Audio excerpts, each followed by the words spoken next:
책임을 당시 이 희생자들에게 돌렸어요. 왜냐하면 축구장에 있던 팬들이 너무 술에 취해 있어서 그랬던 것이다 라고 책임을 떠넘겨왔던 거죠. 그럼 그때부터 지금까지 수십 년이 지나는 동안 단 한 번도 경찰이 사과하지 않았다는 거예요? 사과하지 않았습니다. 하지만 20년이 넘는 시간 동안 유족이 정말 끈질기게 노력해서요. 비밀 문서까지 이제 검토를 할 수 있는 대대적인 조사가 이루어졌고 2012년에야 경찰의 잘못이 처음 인정이 됐는데 말씀드린 것처럼 이건 인정이 된 겁니다. 경찰이 스스로 인정한 게 아니고요. 예. 2016년에는 이 해당 참사가 희생자들의 행동 때문이 아니라, 그러니까 술에 많이 취해서가 아니라 구조 책임을 다하지 못한 경찰 과실에 따른 참사다라는 영국 법원 배심원단의 판결이 나왔고요. 그리고 34년이 흐른 2023년에서야 영국 경찰이 처음으로 참사 유족에게 공식적으로 사과를 했습니다. 예. 영국 경찰이 이렇게 34년 만에 사과한 이유는 당시의 과오를 인정하고 또 반성해서 또 다른 참사를 예방하자라는 목적이 있고 또 동시에 힐스버러 참사 때와 같은 대응 실패 다시는 반복되지 않아야 한다는 걸 깨달았기 때문으로 보입니다. 네, 움직이는 세계였습니다. 서울신문 송현석 기자 고맙습니다. 감사합니다.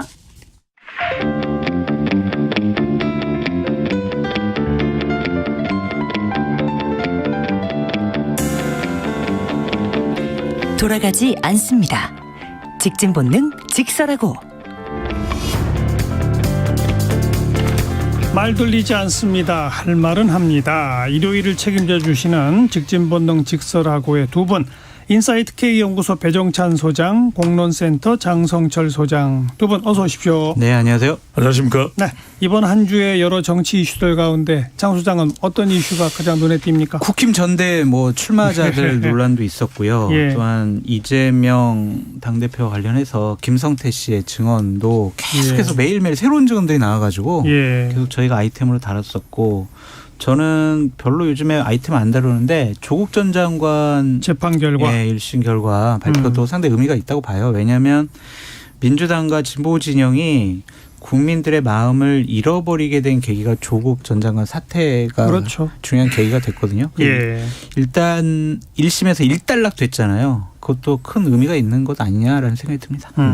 배 소장은 또 저는 크게 두 가지입니다. 하나는 국힘은 한축은 전대고 또 한축은 이재명 대표 관련 아니겠습니까? 이 정치권에. 그래서 예. 하나는 쌍방울 대북 송금이고요. 또 하나는 천하람 전대 출마. 이게 빅데이터 상으로도 그렇고 가장 관심도가 높은. 그러니까 구글 트렌드에 들어가 보면 대체적으로 대북 관련 그리고 전대 관련 이게 또 높다고 봐야 되겠죠. 네, 네. 어제 민주당의 장외 집회는 두 분 다 별로 관심이 없었던 모양이에요. 그래서 이제 장외적 집회가 일회성으로 끝날 건 아닐 것 같고요. 앞으로 계속 이 이슈는 이상민 탄핵, 장관 탄핵이죠. 그리고 김건희 여사 특검 관련해서 저는 이제 시작인 것 같아요. 이 장외 집회가 앞으로도 이게 언제까지 내년 총선까지 총선 이후에도 앞으로 긴 시간 동안 계속되지 그렇죠. 않을까 싶습니다. 네. 예. 장애 집회가 성공하려면요, 정권에 대한 분노가 국민적인 공감대를 형성을 해야 되는데 지금 민주당의 장애 집회는 이재명 당대표 사법 리스크를 방어하기 위한 지지층 결집 차원 아니야? 이러한 인식이 조금 더 강한 것 같아서 자기들끼리의 그냥 집회 모임으로 끝나는 것 같아요. 아직까지 좀 다수의 국민들의 어떤 분노, 공감대는 이끌어내는 건 좀 부족해 보인다. 그럼에도 민주당 내부에서도 장외 집회에 대해서는 설왕설래 얘기가 나온다고 그렇죠. 그러지 않아요? 예, 이제 장애 집회의 효과와 관련된 부분일 겁니다. 결국은 장애 집회가 방금 전에 이제 장성철 소장도 말씀하셨듯이 이것이 방탄 집회냐 이런 이재명 대표에 대해서 이런 이야기가 계속 나오는데 한편으로는 그런 또 인식도 있긴 하겠지만 여당도 계속 또 정부도 부담이 됩니다. 왜냐하면 계속해서 이상민 장관이나 김건희 여사 관련된 부분이 또 환기될 수밖에 없는 것이거든요. 예. 또 올 한 해 국정 협력과 협조를 얻어내야 되는데 그게 장애 집회로 무산되는 거 아니냐. 그러니까 해결할 적극성은 없다 하더라도 또 그러고 가만히 손 놓고 있기는 뭐하고 참 이 정부 여당도 이게 부담스러운 거죠. 안 부담스러워해요. 정부 여당은. 왜냐하면 이상민 장관 해임을 하거나 다른 조치 취할 생각이 전혀 없고요. 그렇죠. 김건희 여사 관련해서는 탄핵하려면 해봐라. 헌재 가면 이길 거다 이런 맞아요. 거죠. 그리고 김건희 여사 관련해서는요. 대통령실 분위기가 어떠냐면요. 공개적인 활동을 적극적으로 하는 거 괜찮네. 반응이 좋네. 김건희 여사도 잘 즐기고 있네. 활동도 강화해야 되겠네. 이런 분위기란 말이에요. 앞으로 김건희 여사의 공개적인 활동 더 많이 보실 것 같아요. 그렇다면은 본인들은 그거에 대해서는 부담스러워하거나 아니면 이게 국정 운영에 여러 가지로 문제점을 야기시킬 수 있어라고 생각 안 하는 것 같습니다. 장 소장님 말씀에 뭐 공감 못하는 것도 아닙니다. 그래서 지금 사실은 더 큰 정치적인 대결 구도가 있는 것이고, 근데 제가 항상 말씀드린 건 뭐냐면 정권이 무한정한 건 아니거든요. 그렇죠. 권력은 또 영원한 건 아닙니다. 네. 이제 5년이 안 남았죠. 만 5년이 안 남았습니다. 이제 한 1,400여일 정도. 점점 이제 시간은 지나는 것이고 또 민심은 또 변하는 것이고, 저는 뭐 총선 전이든 총선 이후든 쌓여있는 민심의 불만은 언젠가는 또 터져나오는 거예요. 우리가 역사적으로 그런 부분들을 봤지 않습니까? 그리고 또 지금 대통령의 지지율이 있다가 뭐 구체적으로 말씀드리겠습니다만, 올라가던 지지율이 꺾인 데는 난방비 때문이 아닙니다. 결국 대통령 지지율이 꺾일 때는 항상 내부의 문제였습니다. 내부의 충돌과 분열. 결국 전대와 관련해서 껄끄러운 모습들, 매끄럽지 못한 모습들이 영향을 주는 거죠. 민심은 결코 자시하지는 않습니다. 당당 나타나지는 않아도 쌓여 있을 뿐인 거죠. 네, 맞아요. 방금 말씀하신 그 지지율이 떨어진 건 내부에 있다. 네. 이제 안철수 의원도 지지율이 떨어진 이유는 윤핵관에서 찾는다. 너무 심하고 무리하게 사람들을 쳐내고 자기들만의 아성을 구축하는 그런 모습들을 국민들이 제일 싫어한다. 이렇게 안철수 의원이 발언을 하니까 네. 이제 오늘자 보도를 보니까 윤 대통령이 직접 표현을 했다는데 아주 강하게 표현을 했어요. 네. 윤핵관은 대통령을 직접 공격하고 욕보이려는 표현이다. 실체도 없는 윤핵관 표현으로 정치적 이득을 보려는 사람은 앞으로 국정 운영의 방해꾼이자 적으로 인식될 것이다. 이런 발언을 했다고 전해졌거든요. 요거 제가 이건 이 발언을 했다고 전해진 건 대통령 고위 관계자 여럿이 전했다는 얘기인데 이건 의도적으로 흘렸다는 거죠, 언론에. 당연하죠. 그런 거죠. 기자들한테 잠깐 얘기해 보시죠. 조금만 분석을 해드리면 그래서 이제 정치적으로 어떤 움직임이냐면 이런 게 있습니다. 그러니까 이른바 이제 친윤과 비윤 이런 이제 구분이 있을 때 대체로 이제 비윤으로 지적받는 평가되는 정치인들의 시도가 뭐냐면 좀 더 윤석열 대통령에 가까워지려고 더 끈적끈적하게 윤석열 대통령에 대한 관련 발언을 합니다. 예. 왜냐하면 아니 무슨 말이냐, 내가 사실은 친윤이다. 그러니까요. 윤심이 이제 쟁탈전 경쟁을 하고, 또 한편으로는 안철수 의원이 그런 발언을 한 것으로 저는 보도에서 봤습니다. 문재인 전 대통령에게 힘을 실어준 것은 잘못한 일이었다. 일종의 고해성사처럼 들릴 수도 있고, 왜냐하면 당권 도전을 앞두고 있는 안철수 의원들은 지금 국면에서 윤석열 대통령과 좀 더 가까워지는 메시지를 던져야 되겠다 싶은데, 자, 이전에도 그렇고요. 그러니까 윤석열 대통령에게는 사후적으로 뭔가 좀 가까워지려고 하는 시도가 안 먹힙니다. 제가 쭉 관찰을 해보면. 그래서 그런 시도를 하더라도 우리가 생각할 때는 그걸 통해서 반전될 수 있지 않을까. 그걸 통해서 뭔가 기회를 또 전화위복을 만들 수 있지 않을까. 제가 관찰한 바로는, 제가 데이트상으로 본 바로는 별 도움이 안 됩니다. 도움이 안 되는 정도가 아니죠. 네. 나경원, 그러니까 유승민 전 의원 같은 경우야 뭐 대놓고 윤 대통령을 비판하지만, 나경원 전 의원 또 안철수 의원 연속해서 보면 나는 윤 대통령하고 가까워. 나는 윤 대통령하고 가까워. 또 윤안 연대까지 언급을 하니까 그 윤안 연대에 대해서는 윤 대통령이 그랬다는 거 아니에요? 도를 넘은 무례의 극치다.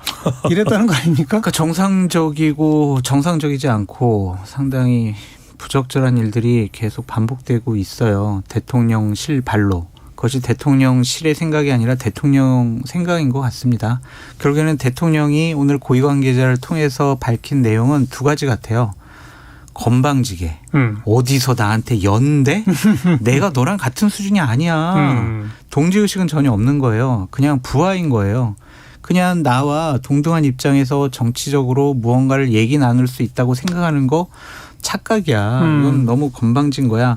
신권위주의 시대가 온 것이 아니냐, 좀 그런 생각도 들어요. 그러니까 여당 야당 지도부에 대하는 것을 보면은. 그래, 또 하나는 김기현 당선 시켜. 그렇죠. 내 마음은 김기현이 당대표라니까 왜 아직도 그걸 못 알아들어. 이런 거를 지금 표현한 거란 말이에요. 저는 상당히 위험스러운 수준의 발언들이 계속 나오고 있다고 생각이 드는데, 이 대통령의 발언보다 더 문제되는 발언이 있어요. 뭐예요? 어젠가요? 심평 변호사. 맞아요. 김기현 의원의 후원회장이고. 그렇죠. 윤석열 대통령의 멘토라고 지금 계속 소개가 되고 있잖아요.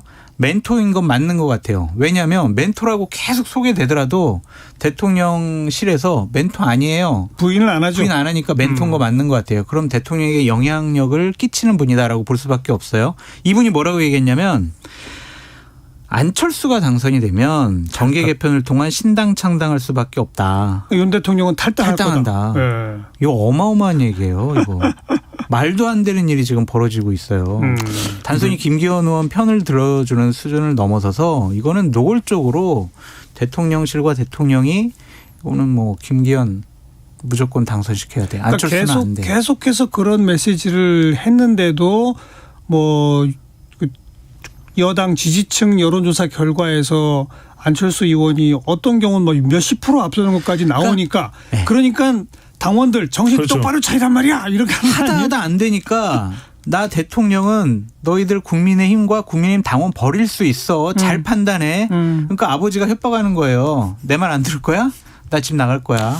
이거 말이 되냐고요 이게. 그러니까 정 소장님 말씀대로 이제 당무 개입이라는 것을 우리가 어떻게 규정 짓느냐. 실제로 이제 문건이나 문서로 서류상으로 대통령의 지시사항이나 협력 요청사항 등이 이제 갔을 때를 당무 요청이라고 볼 수 있냐. 아니면 더 그것과는 상관없이 더 큰 영향력으로 당무 개입 이상의 이 전당대회에 영향을 주느냐 하면은 저는 후자 쪽인 거죠. 왜냐하면 이번 전당대회는 윤심 전당대회예요. 그러니까 윤심 전당대회가 명백한데 그렇다면은 안철수 의원에 대해서 그렇게 선을 긋고 또 심평 변호사가 자문격인 심평 변호사의 그런 발언들은 사실상 누군가 제재하지 않는다면 그 제재해야 되는 것은 당의 기구도 있겠지만은 사실은 대통령하고 다 관련돼. 왜냐하면 대통령실의 반응은 대통령이 얼마든지 막을 수 있습니다. 아니 왜 대통령실이 그런 발언 누가 해요? 고위관계자 누구야? 발본색원 하겠어요? 두 번 다시 그런 관련된 발언 하지 마세요. 이렇게만 선을 그어도 금방 정리가 될 부분이거든요. 아니 그게 아니라 대통령이 일부러 언론에 알려라고 말했으니까 그러는 그렇죠. 거죠. 그러니까 제가 드리는 말씀이죠. 예. 이게 당무 개입을 단순히 당무 개입이 아니라고 주장한다고 해서 그렇게 인식하는 국민들이 많지는 않을 가능성이 매우 높은 거죠. 그러니까 어제 오늘 조선일보 칼럼이나 사설을 보면은 상당히 걱정스럽고 우려스러운 얘기들을 많이 적어놓고 있거든요. 정말 정상적이지 않은 일들이 벌어지고 있어서 저도 되게 황당합니다. 네. 처음 봐요. 네. 그러니까 독재 정권 시대 때는 대통령이 그냥 여당 총재 대표 지명했잖아요. 민주화 시대 이후에 이런 일은 저 처음 보는 것 같아요. 아니 그래서 지금 이제 당원 100% 투표니까 당원들을 둘러싸고 지금 이제 요 며칠 상관을 보니까 윤 대통령하고 뭐 안철수 의원 쪽으로 이제 예측이 되는데 뿐 아니라 이준석 전 대표도 아마도 이제 그쪽에 또 힘을 가세해 주겠죠. 이런 식이 되면 전면 전쟁에 돌입하는 상황이거든요. 내부 전쟁이죠, 그것도. 그러니까 지금 심평 변호사의 발언을 소개하셨지만 예를 들어 안철수 대표가 되면 윤 대통령 탈당할지도 모른다. 그 반대의 상황으로 김기현 대표가 된 후에 당을 운영해갈 모습이 눈에 보이는 거예요. 그럼요. 이제는 공천이죠. 그 체제를 뺀 나머지는 사거리 도려내겠다는 거 아니에요? 맞아요. 그 선거를 어떻게 이기려고 하는지 모르겠어요. 지난번에 뭐 윤석열 대통령을 지지하는 세력, 유승민 대표 지지하는 세력, 나경원 지지하는 사람들, 이준석 대표 지지하는 사람들 이런 사람들 다 끌어 모아가지고 0.74% 간신히 이겼잖아요. 그럼 내년 총선에 자 유승민 싫어 너 나가, 나경원 너 나가, 이준석 너 나가, 안철수 너도 나쁜 종북분자야. 반윤을 넘어선 종북분자라고까지 누가 종북이라고 얘기했어요? 박수영 의원이.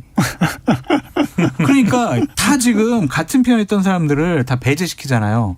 그럼 마이너스 정치, 뺄셈 정치 하는데 선거 어떻게 이기려고 하는지 저 이해가 안 돼요. 그러니까 이게 방금 전에 말씀하신 게 굉장히 중요해요. 우리가 정치 교과서를 봐도 지극히 명백한 명제가 덧셈 정치를 해야 분명히 도움이 되는 거 아닙니까? 그건 지금 우리가 지금 정치 환경을 보더라도 여소야 되고 대통령의 지지율은 낮고 또 더군다나 안철수 의원은 단일화를 통해서 여하튼 협력을 했던 정치인이고 그렇다면 그냥 전당대회 결과에 그대로 고스란히 순응하면 될 일이지 이걸 중간에 어떤 결과가 나와야 될지를 예정해 놓고 영향력을 행사한다 있을 수가 없는 일이고 또 더군다나 지금 안철수 의원까지 에이 설마 물론 그럴 것 같기는 한데 에이 설마 그건 아니겠지 했던 것이 대부분 이 국민의힘 지지층 내부에서도 이건 이제 당원은 아니더라도 정서였던 것 같아요. 그러니까 지금 지지율이 안철수 의원 쪽으로 옮겨와 있는데 특히 이제 이런 부분인 거죠. 지금 안철수 의원이 인수위 때 뭐 출근했느니 안 했느니 이런 이야기도 나오고 있고 또 뭐 보건복지부 장관직을 비롯해서 국무총리도 심지어는 직을 제안했는데 아니라는 거. 근데 본인 당사자는 안철수 의원은 아니라 그래요. 근데 이걸 누가 어떻게 이야기했길래 주변의 의원들이 이 내용을 아는 거죠. 인사가 이렇게 허술한 겁니까? 인사라는 것은 사실은 대통령과 정말 인사 검증한 사람밖에 몰라야 되는데 마치 알 수가 없을 것 같은 사람이 계속해서 그 이야기를 하면서 판을 뒤흔들어 놓으려고 하는 것이거든요. 그런데 여기에 대해서는 당의 윤리위나 어떤 이야기도 없다라는 거 어떻게 해석해야 되죠? 저는 안철수 의원에 대한 경고 뭐 할 수 있다고 생각이 들어요. 하지만 심평 변호사에 대한 얘기 있잖아요. 이거에 대해서 대통령과 대통령실 분명히 어떤 입장 내세워야 돼요. 안 그러면 이건 대통령의 생각이다라고 볼 수밖에 없잖아요. 입장 안 낼 것 같은데요.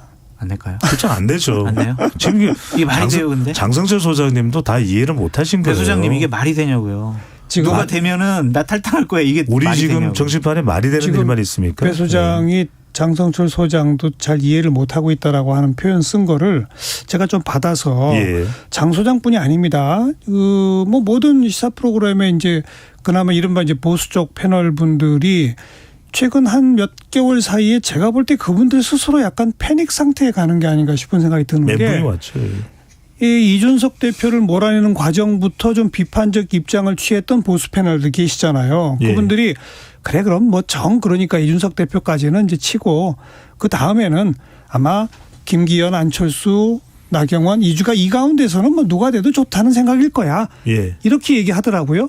그러다가 나경원을 치니까 몰랐던 거죠. 그 다음부터는 김기현, 안철수 중에서는 괜찮을 거야라고 얘기하더라고요. 그러더니 안철수를 치니까 이게 도대체 뭐지? 뭐 이런 거 아닌가요? 그러니까 저희가 예측을 했었어요. 안철수 올라가면 안철수도 이제 공격할 거다라는 예측을 했었는데 이러한 당무 개입 부분에 대해서 대통령과 대통령실은 끊임없이 얘기하잖아요. 우리 당무 개입 안 해요. 우리 이번에 전당대회 때 중립이에요라고 계속 얘기를 해요. 관심 없다고 바쁘다고. 누가 믿어요 그 말을? 그러니까 저 진짜 뭐 어떻게 해야 될지 모르겠어요. 진짜 정말.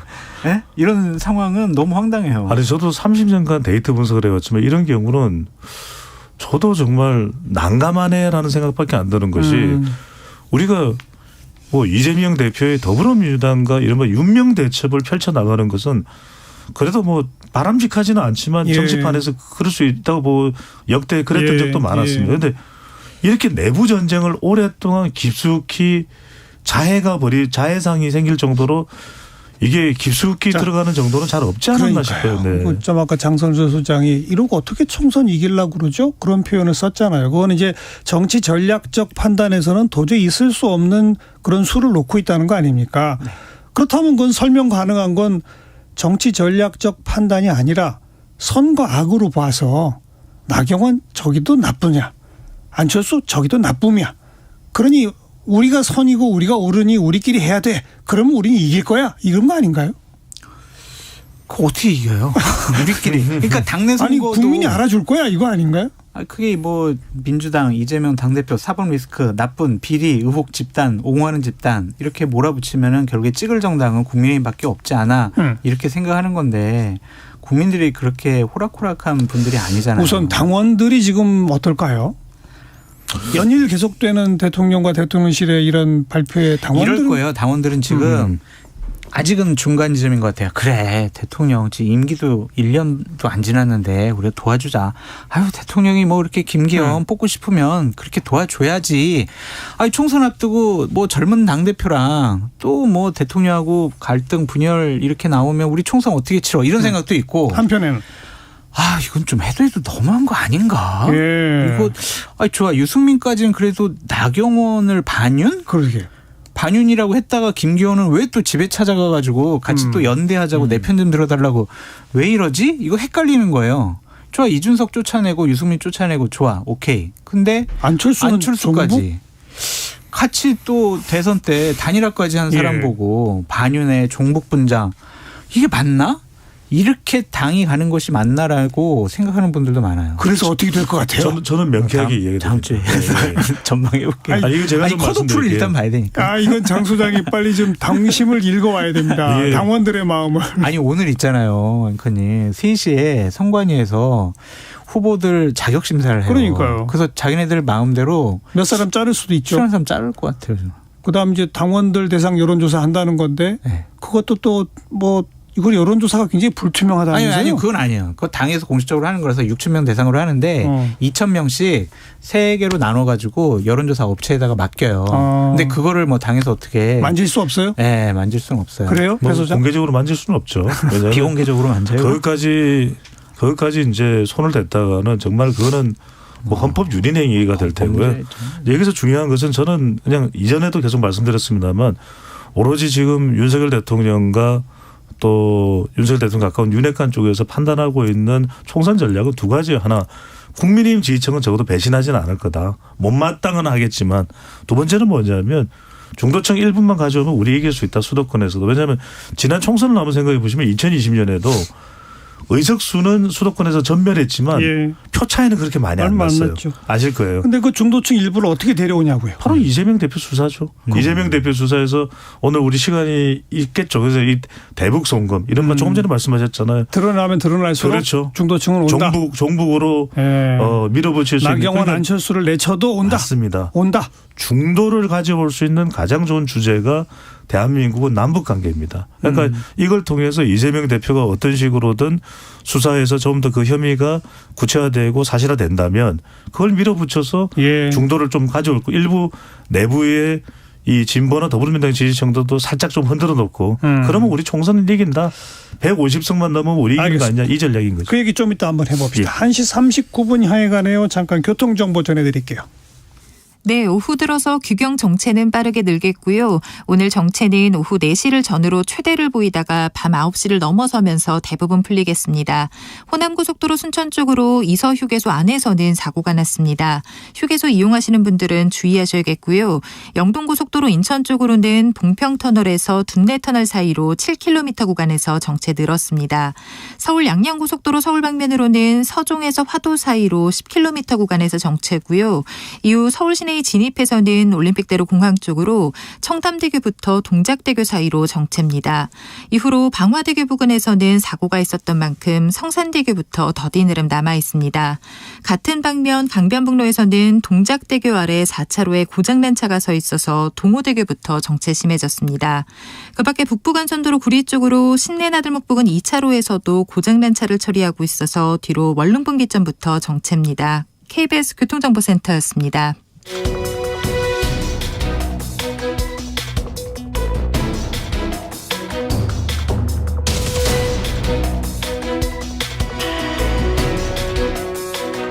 여러분께서는 직진 본능 직설하고를 듣고 계십니다.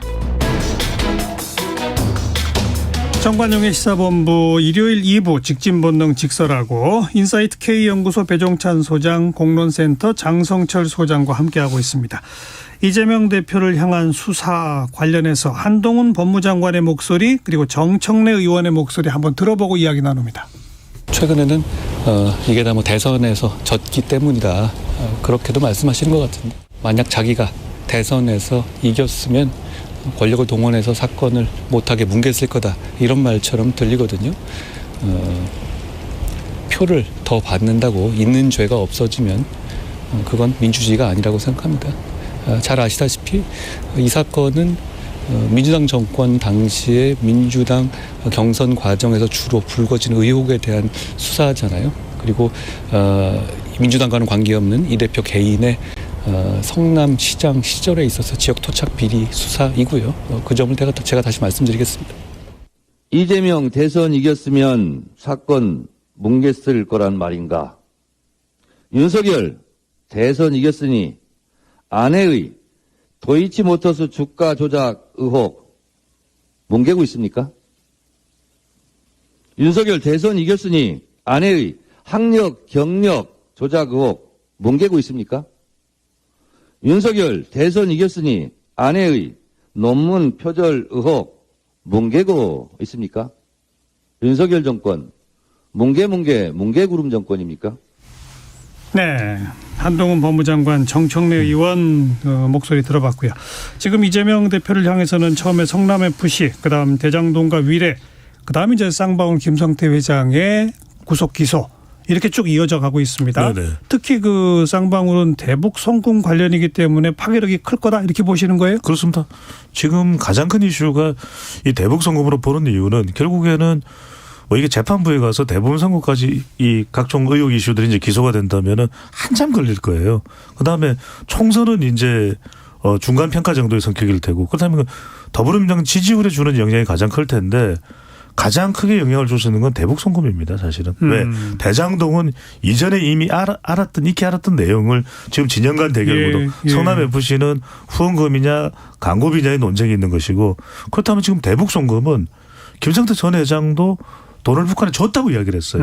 이게 이제 영화 공작에 나오는 흑금성 리오남 국가보위성 또 하고도 연결되는 것이기 때문에, 그렇다면 이게 왜 제가 말씀드리냐면 결국 데이터를 분석해 보면 진영 간 대결 속에서 중도가 가장 크게 영향을 받는 것이 경제 이슈 아니면 안보 이슈거든요. 그러면 이게 이제 과연 사실이냐 사실이 아니냐 쟁점입니다. 그러니까 김성태 전 회장이 보냈느냐, 그럼 보낸 사실을 300만 달러는 이재명 대표와 관련된 부분인데 이게 저는 핵심적일 것 같아요. 사실이냐 아니냐, 이재명 대표가 알았냐 못 알았냐가 이재명 대표와 관련된 모든 의혹들 지금 망라해서 가장 중요할 걸로 보입니다. 장 소장 어떻게 보세요?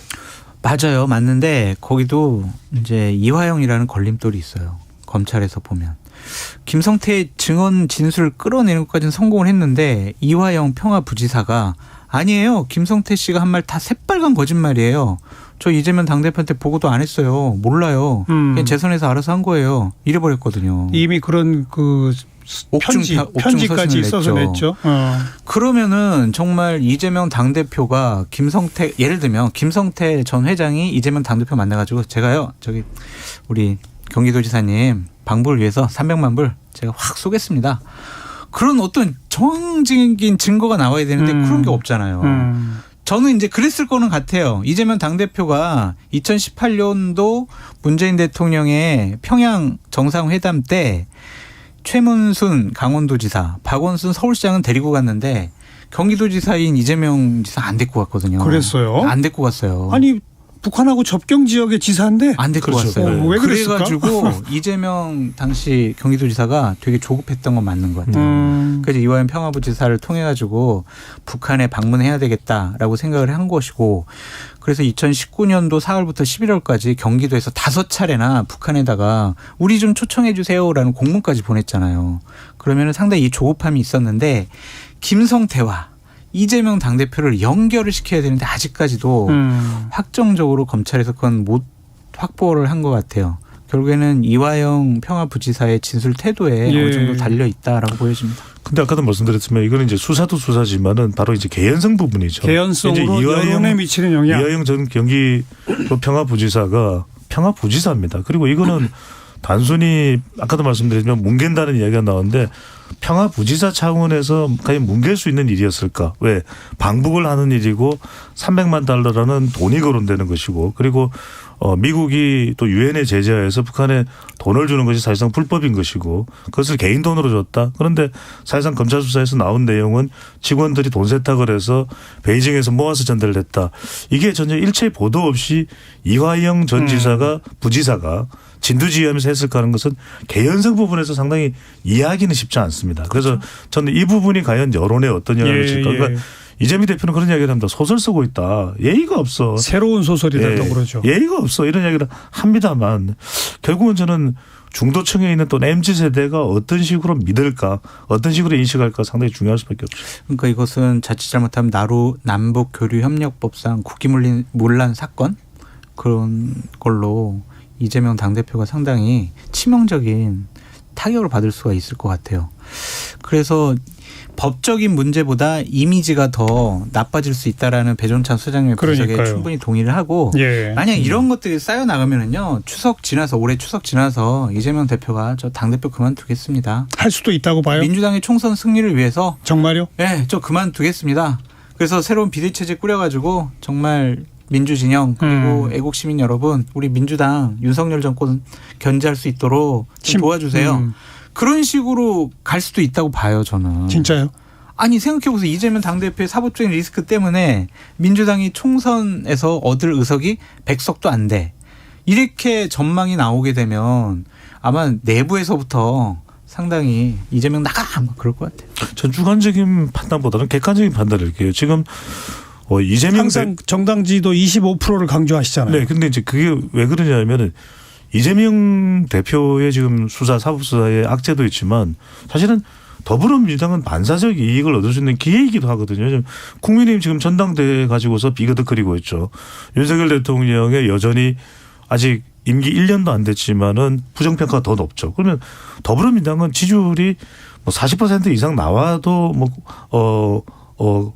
과언이 아닐 정도일 겁니다. 그럼에도 불구하고 이제 저는 어느 시점이냐면 지금 인물로 보면은 이재명 대표를 대체할 수 있는 인물이 민주당 내부에서 있느냐 없어 보입니다. 없어요. 그렇다면 결과적으로는 정말 극단적인 위협이 도래했을 때 그때는 언제냐면 수도권 지금 121개 지역구에서 대부분을 민주당이 차지하고 있거든요. 그러니까 총선의 가장 핵심 지역은 수도권인데 수도권은 정당 지지율이 2주간 평균으로 25% 미만이면 성산이 거의 없다고 보면 됩니다. 그러면 저는 2주간 합해서 더불어민주당의 평균 모든 조사를 망라했을 때 더불어민주당의 평균 지지율이 ARS 전화면접 다 포함해서 25% 미만으로 서울, 인천, 경기 나올 때 그때는 저는 뭔가 결단을 내려야 될 시점이 아닌가 싶습니다. 근데 그렇게는 안 나오고 네. 그냥 비슷비슷하게 한 32, 33 이 정도를 계속. 저는 계속 간다고 봐요. 그렇게 하면 참 이재명 대표가 계속 갈 것 같아요. 양쪽 당 모두 답이 없네요. 근데 저희 하나 눈여겨봐야 될 포인트가 있어요. 뭐요? 만약 검찰이 체포동의안을 국회에다 제출하잖아요. 민주당 의원들이 찬성 가결표를 던질 가능성도 있다. 왜냐 이재명 당대표 그냥 둬서는 우리가 아무리 생각해도 정당 지지를 못 끌어올리고 총선 승리가 어려울 것 같다. 근데 하나를 이재명 당대표 쪽에서 의원들에게 제공을 해줬어요. 뭐냐면 다음번 총선 때 당원 투표를 고려할 거야. 당원 투표를 도입할 거야. 이렇게 얘기했거든요. 그건 뭐예요? 개딸들이라고 통하는 강력한 지지 세력들을 등에 업고 총선을 자기 사람 위주로 이제 바꾸겠다라는 거 아니겠어요? 총선 공천에 불안감을 느끼는 의원들은 야 이거 안 되겠다. 이재명 그냥 드러내는 게 나을 수도 있겠다. 체포동의안 오면 그래요? 가결할 수도 있지 않을까.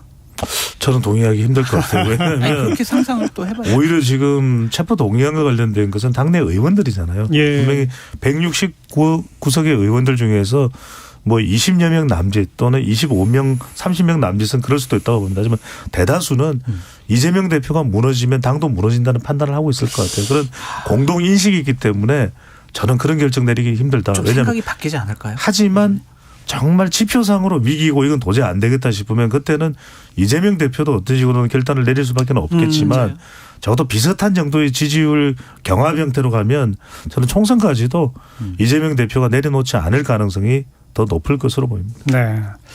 하여튼 뭐 저희가 매주 거의 이런 비슷한 얘기를 하고 있어요. 요즘. 네. 어느 당이든 조금 더 중도층과 국민의 마음에 다가가는 그런 쇄신, 변화, 포용 이런 모습을 보여주기를 우리는 기대하면서 항상 양쪽 당을 지켜보는 거 아닙니까?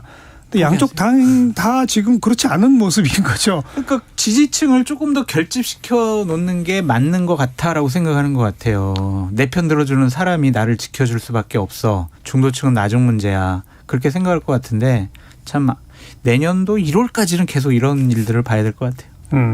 총선 때까지는 적어도 저는 이 우리 정치에서 상생이니 이 협력이니 협친하는 것은 도저히 찾아볼 수가 없고 전쟁판으로 그냥 계속 진행된다고 봐요. 윤석열 정권 내내 그래요. 총선 끝나고 나야 조금은 달라 어떤 식으로든 간에 달라질 거예요. 달라질 수 있지 않을까 싶습니다. 총선 결과 의석 분포에 따라 전혀 예측 불가죠. 그렇죠. 그러니까요. 어떤 결과가 나오느냐를 둘러싸고 지금 벌써 오래전부터 전쟁을 치르고 있는 거니까 전쟁의 결과 이기는 쪽이 아마 또 엄청난 독주를 하지 않을까. 그렇죠.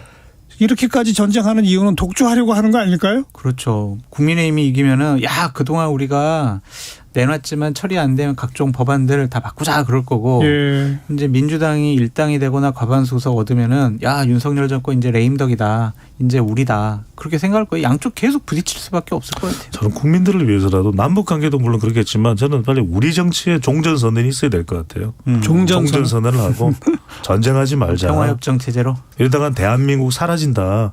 지금 이게 중요한 네. 문제가 아닙니다. 지금 네. 그 여야를 다 막론하고 이 정치 개혁 또 선거법 개정 등등을 위한 어떤 범정당적 모임은 출범했습니다만 네.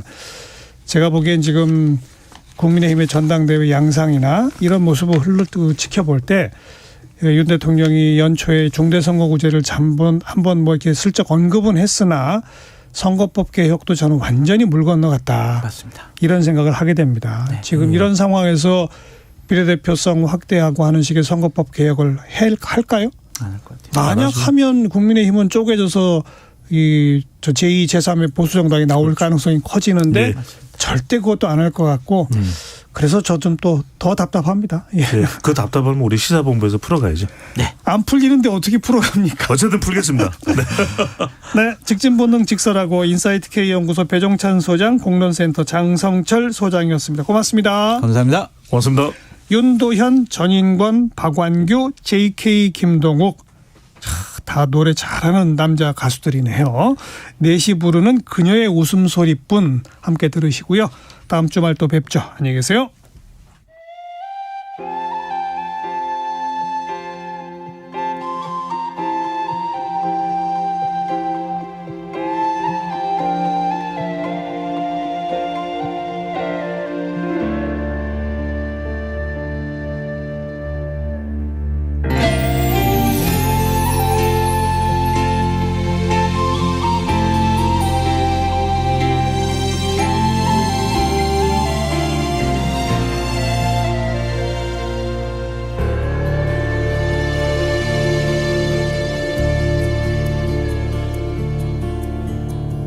나의 마음속에 항상 들려오는 그대와 같이 걷던 그 길가의 빗소리. 하늘은 맑아 있고 햇살은 따스한데 담배 연기는 한숨 되어